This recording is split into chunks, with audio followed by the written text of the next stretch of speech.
dalam mengajar ketika tidak ada keikhlasan, itu nanti ilmu itu nanti dia tidak akan bermanfaat, ya kan? Ketemu marah-marah, menuntut dong cuma harus cepat bisa, itu nanti hasilnya itu hanya capek saja yang didapatkan, ya kan? Biarkan itu berlanjut, biarkan hari ini dia masih tetap, misalnya tetap di alif, 1 bulan berikutnya tetap masih di alif, biarkan itu dia berjalan. Yang penting dia mau datang untuk belajar. Karena di lingkungan itu paling tidak dia terjaga dari hal-hal yang negatif. Ya. Itu yang kemudian menjadi dorongan yang sangat kuat agar anak-anak itu walaupun dong tidak harus bisa cepat bisa, ya kan, tetapi tetap dalam lingkungan yang baik. Ya kan? Artinya ketika katong dalam waktu-waktu yang baik, dalam tempat yang baik, itu kan pasti rahmat Allah turun, perlindungan Allah itu ada. Nah, itu yang kemudian diharapkan. Assalamualaikum warahmatullahi wabarakatuh. Tribuners, ilmu dan pengetahuan membuka jalan terang kehidupan dan mendistribusikan itu menjadi pilihan. Dengan sadar pilihan itu kemudian diambil oleh sosok sederhana yang penuh senyum itu. Ialah Ustadz Abdurrahman Tuanaya, seorang anak pesantren yang kini teguh memilih jalan dakwah. Berikut Tribuners cerita singkat Ustadz Nan dalam kisah para kiai. Bismillahirrahmanirrahim. Alhamdulillah, salatu wassalamu ala rasulillah Muhammad ibn Abdillah wa ala alihi wa tentunya setiap orang pasti di masa-masa kecil itu paling pasti tidak terlepas dari bimbingan orang tua. Ya. Jadi ketika masih kecil, karena memang orang tua sudah tempatkan untuk belajar di sekolah agama, ya. Kita dulu belajar di Madrasah Ibtidaiyah dan Sanawiyah di Yayasan Al Khairat di Masohi, Kabupaten Maluku Tengah dulu. Kemudian karena memang lingkungannya baik dan kemudian didikan juga dari orang tua juga mendukung, ya. Akhirnya ditanya sama orang tua, pengen lanjutkan kemana ataupun pengen jadi apa, ya kan? Setiap anak tuh kan pasti akan ditanya sama orang tuanya mau jadi apa, cita-citanya apa, ya kan? Awal ketika ditanya mau jadi apa, mau jadi tentara, ya namanya laki-laki tuh pasti seperti itu, ya kan? Tentara, mau polisi, pokoknya yang gentle-gentle lah seperti itu. Tapi kemudian karena lingkungan sekolah agama juga kemudian menuntut katong banyak belajar terkait dengan hal agama, akhirnya buat saya sendiri penasaran untuk belajar, pengen tahu lebih banyak terkait dengan agama. Ya mau tidak mau harus belajar agama tersebut melalui pendidikan khusus, yaitu pesantren. Kita keluar dari Masohi itu sekitar tahun 94. Ya.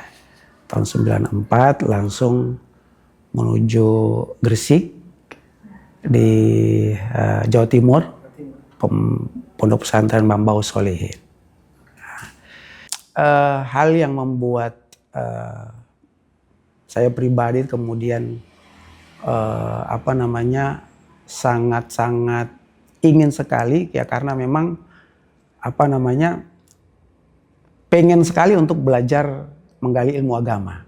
Nah, ada hal yang kemudian membuat salah satu yang membuat tidak betah, yaitu karena walaupun sebelumnya sudah pernah belajar tentang dasar-dasar ilmu agama, tetapi ada hal-hal yang memang mendasar yang memang tidak diajarkan di rata-rata di Maluku. Ya, misalnya tentang ilmu sharaf, ilmu nahwu, itu dasar-dasar tentang pembelajaran kitab kuning yang memang harus dimiliki oleh seorang pemula. Itu kalau kita bilang fikih, sudah tahu lah. Al-Quran hadis sudah tahu, akidah sudah tahu. Tapi ketika sudah menjadi dasar-dasar ilmu seperti tadi, nahwu, shorof, itu susah sekali. Akhirnya membuat beta sendiri yang waktu itu harus belajar banyak.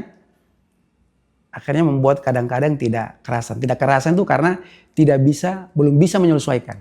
Bukan tidak bisa menyesuaikan, tapi belum bisa menyesuaikan. Bagaimana ketemu belajar kitab kuning itu harus dimaknai, harus pakai bahasa Jawa. Ya kan? Bukan hanya pakai bahasa Indonesia, tapi harus pakai bahasa Jawa. Tapi memang itu metode klasik yang dipakai di pondok-pondok pesantren klasik. Ya kan? Jadi misalnya seperti Bismillahi kelawan nyebut asmane Allah, Ar-Rahmani kang melas ing dalam dunia dan akhirat, Ar-Rahimi kang melas ing dalam dunia dan akhirat beloko. Itu pakai bahasa Jawa dan ada rumus-rumusnya. Tidak semua orang Jawa juga bisa. Terkecuali orang yang sudah pernah belajar di pesantren. Nah, jadi itu memang ilmu-ilmu yang memang buat beta sendiri baru dan memang membuat untuk terus penasaran untuk belajar. Kemudian tahun 2000 ya. Tahun 2000 itu sudah hampir selesai. Jadi saya selesai aliyahnya 98 ya. Karena memang ada 1 tahun lagi harus ikut sekolah persiapan aliyah. Nah, jadi dari Masohi langsung ke pesantren itu tidak langsung masuk ke sekolah formalnya aliyah karena belum bisa mengikuti pelajaran-pelajaran yang ada. Harus punya dasar-dasar yang mumpuni dulu. Jadi harus ada sekolah persiapan baru bisa masuk sekolah aliyahnya. Ya kan? 98 selesai, saya minta izin ke Kiai untuk mau kuliah di Malang. Pada saat itu di UIN Malang.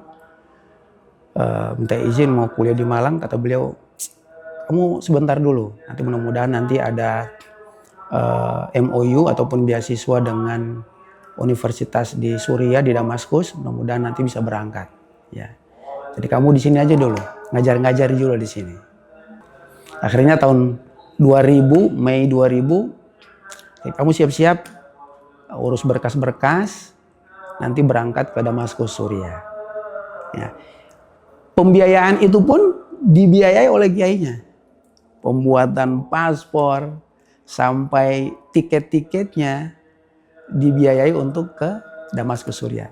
Dan tidak pernah sekalipun terbersit dalam pikiran saya itu untuk nanti bisa belajar sampai ke luar negeri.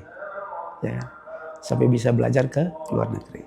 Akhirnya nyambinya ya wallahu alam, Allah memang tunjukkan jalan hambanya masing-masing ya. Ada penawaran, kebetulan ada penawaran dari sekolah Indonesia Damaskus yang berada di lingkungan kedutaan. Kita dipanggil untuk bisa mengajar di sana. Akhirnya mengajar di sana, akhirnya mengajar sambil kuliah. Kalau studi nih, Ustaz, fokus belajar apa studinya? Iya, fokusnya di Islamic Studies dan bahasa Arab. Islamic Studies dan bahasa Arab. Alhamdulillah, tetapi walaupun di Damaskus itu unik. Jadi walaupun kita belajar di lingkungan universitas, tetapi paling banyak ilmu yang kita dapat itu di masjid-masjid. Jadi di setiap masjid, setiap hari itu para guru-guru punya punya fak masing-masing. Kita mau belajar hadis, nanti di masjid A. Kita mau belajar tentang ilmu kalam, itu ilmu akidah, nanti di masjid B. Kita mau belajar tentang ilmu Al-Quran, nanti di masjid C. Jadi tinggal kita yang bisa mampu untuk mencari waktu untuk belajar saja. Jadi ilmu yang didapatkan itu lebih banyak di luar daripada di lingkungan universitas. Jadi setelah hampir kurang lebih dari tahun 2000 sampai 2012 ya. tadi Damaskus. Ya, setelah belajar, kemudian juga sambil kerja juga di kedutaan, ada kemudian tentu masing-masing ya manusia itu punya dorongan untuk dia bisa menghidupi, dia punya kehidupan duniawi lah, ya kan, kerja dan sebagainya. Ada tawaran sempat dari kepala staf itu di Bulgaria, udah kamu ke Bulgaria aja. Mumpung lagi Damaskus itu lagi kerusuhan, lagi Arabic Spring juga kena. Jadi kamu ke Bulgaria aja. Ya sudah, kirim berkas. Ternyata biasanya kan kalau kepala staf itu diterima langsung di situ tanpa harus ada ikut tes dari Kemenlu di Jakarta, ya kan? Tapi tahu-tahunya pada saat itu harus ikut tes di Kemenlu di Jakarta. Kita sebagai lokal staff itu ada seperti kontrak kerja, jadi 3 tahun perpanjang kontrak, 3 tahun perpanjang kontrak, ya kan, dari Kemenlu di Jakarta. Setelah dikasih perpanjang kontrak, saya tidak perpanjang kontrak. Ditanya mau kemana? Kenapa tidak mau panjang kontrak? Ya mau ke Bulgaria. Ke Bulgaria? Sini kan lagi butuh kamu, kenapa harus ke Bulgaria? Bahkan dubesnya itu tidak mau saya pindah. Dan tidak boleh pulang. Ya karena mungkin sudah rasa nyaman dibutuhkan di sana. Pernah di protokol konsuler dan perlindungan warga Indonesia. Ada sekitar 2 tahun, kemudian setelah itu di Pensosbud. Setelah itu kata teman yang di Bulgaria, wah mas kayaknya nggak bisa ini, harus ikut tesnya di Kemenlu di Jakarta. Bapak bilang saya pulang. Gimana kalau nanti nggak lolos? Udah berarti rezeki saya itu bukan di sini, ya kan? Berarti memang harus pulang ke kampung halaman, ke Ambon. Sampai di Jakarta ikut tes semuanya lolos, sampai interview semuanya lolos. Dia bilang kamu ini luar biasa nih, kenapa kok minta pindah dari Damaskus? Ya Damaskus lagi rusuh, gimana kita mau kerja, ya kan? Nggak tenang.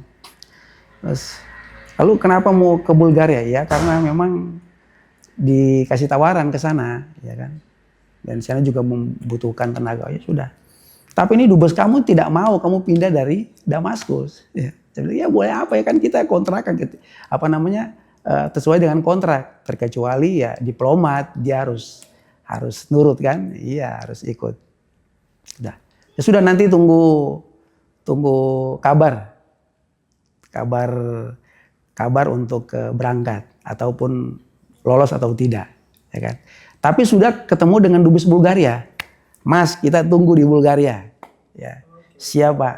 Tinggal ikuti prosedurnya saja. Yang penting kami udah terima di Bulgaria. Ya. Lama sebulan, 2 bulan, 3 bulan, 4 bulan. Mas ini kayaknya ini dari Damaskus kayaknya mengganjal. Jadi tidak boleh berangkat.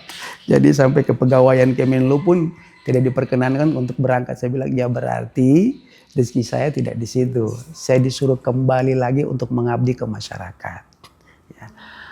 Setelah kesini 2012, kemudian lihat kondisi di sini belum ada masjid, masih awal bangun, di sini juga belum. Lihat suasana, kemudian khususnya di sini, ya kan. Khususnya tempuhnya orang-orang kampung, banyak kemudian seperti tidak ada figur, tidak ada tokoh yang kemudian mengarahkan, ya kan, dong untuk bisa bagaimana minimal lah hari-hari ataupun jam-jam waktu maghrib sama isya itu tidak berkeliaran di luar, ya kan.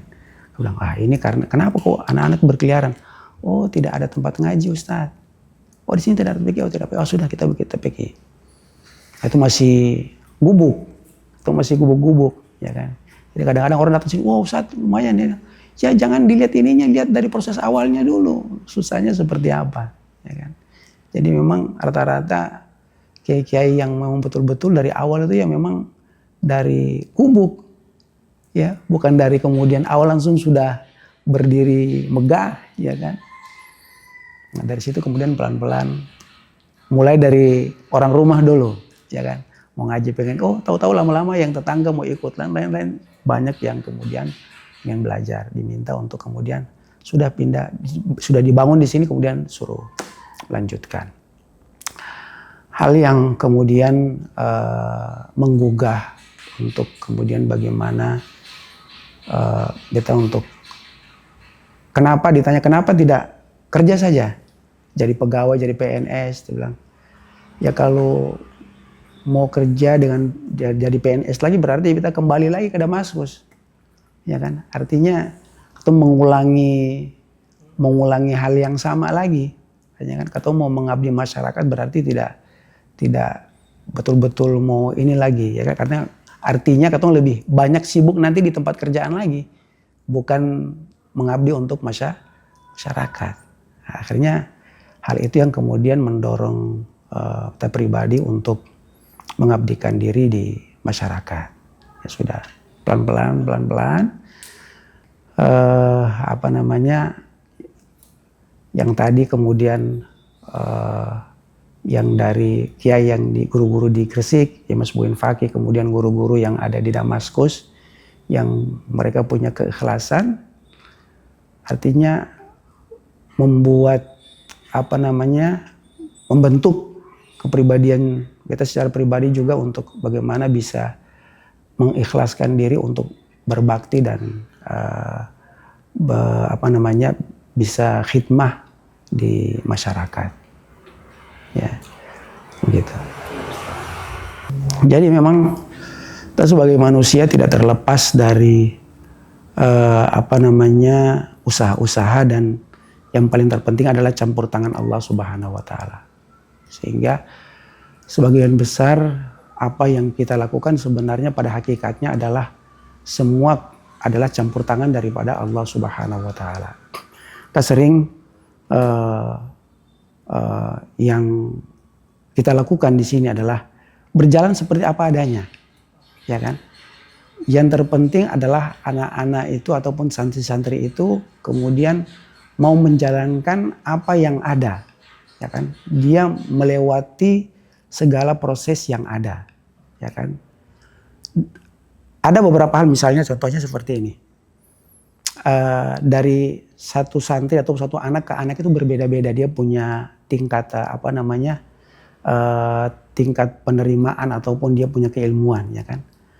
Ada misalnya ada santri yang misalnya dia ngaji kok dalam segi keilmuan kok dianggap kok kenapa lamban, tertati-tati, susah sekali, ya kan? Tapi terkadang inilah apa yang mungkin mungkin sebagai pengajar ada sisi yang katong pengen cepat-cepat, bahkan juga orang tua demikian pengen cepat-cepat anak itu cepat bisa, ya padahal memang dia butuh proses, ya kan? Maka sebagai guru, sebagai kiai itu hanya sekedar menyampaikan, hasilnya itu kita serahkan kepada Allah Subhanahu wa taala. Itu yang prosesnya itu yang memang kita harus butuh kesabaran, butuh keikhlasan. Nah itu juga makanya dalam pengajaran ada kita punya beberapa santri yang kemudian yang sudah senior yang juga ikut membantu untuk mengajar. Pernah sampaikan bahwasanya dalam mengajar ketika tidak ada keikhlasan itu nanti ilmu itu nanti dia tidak akan bermanfaat, ya kan? Ketemu marah-marah, menuntut don cuma harus cepat bisa, itu nanti hasilnya itu hanya capek saja yang didapatkan, ya kan? Biarkan itu berlanjut, biarkan hari ini dia masih tetap misalnya tetap di alif, 1 bulan berikutnya tetap masih di alif, biarkan itu dia berjalan. Yang penting dia mau datang untuk belajar. Karena di lingkungan itu paling tidak dia terjaga dari hal-hal yang negatif. Ya. Itu yang kemudian menjadi dorongan yang sangat kuat agar anak-anak itu walaupun dong tidak harus bisa cepat bisa, ya kan? Tetapi tetap dalam lingkungan yang baik.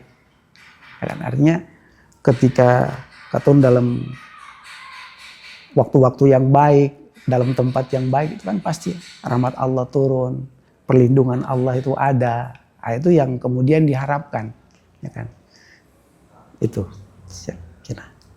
Kalau kamu tidak siap untuk susah menghadapi beratnya mencari menuntut ilmu, maka kamu juga harus siap untuk akan pahitnya daripada kebodohan. Bodoh itu tidak enak. Bodoh itu tidak nyaman. Dibilang bodoh itu tidak enak. Kita mau membangun apa itu harus punya keilmuan.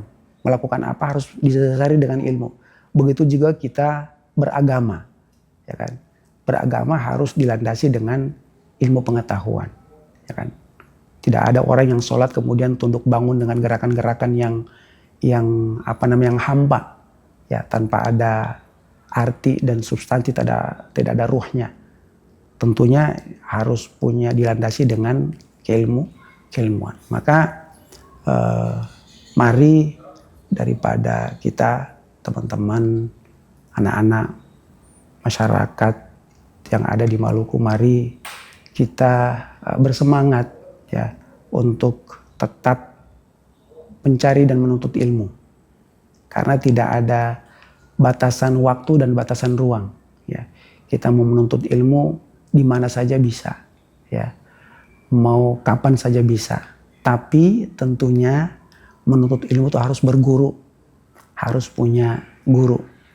Karena kalau tidak punya guru berarti setan menjadi penuntutnya, ya, penuntunnya. Setan menjadi gurunya. Jadi harus punya guru, bukan kemudian sekarang karena sudah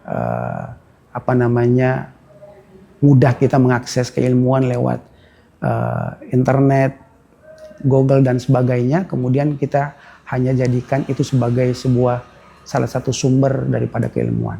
Tapi keilmuan, menuntut ilmu itu adalah sebuah transformasi ilmu antara seorang guru dan seorang penuntut ilmu ataupun murid. Itu harus ada gurunya, tidak boleh tidak ada guru. Ya, kira-kira demikian.